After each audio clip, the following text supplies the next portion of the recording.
Syederalun, kejamnya ibu yang satu ini tega melempar bayinya ke sungai hanya dipicu masalah sepele. Pelaku nekat melempar bayinya ke sungai karena geram anak kandungnya itu sudah 4 hari tidak berhenti menangis. Korban yang hanyut di sungai setelah dibuang ibu kandungnya itu pun akhirnya ditemukan meninggal dunia. Seorang ibu di Kabupaten Tangerang tega membuang bayi anak kandungnya sendiri ke kali hingga ditemukan tewas mengambang. Kamrah berusia 38 tahun, ibu bayi berusia 10 bulan itu ditetapkan menjadi tersangka.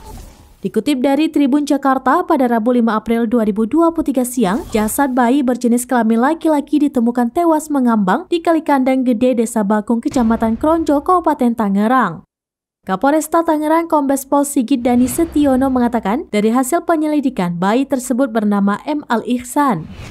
Dari pendalaman, Kamra secara sengaja dan sadar melempar darah dagingnya sendiri ke Kali Kandang Gede.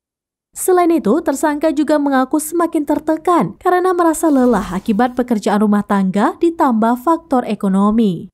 Diduga bayi yang berusia sekitar 10 bulan tersebut langsung membuat geger warga setempat. Sebab penemuan jasad yang sudah membusuk tersebut terjadi pada siang hari.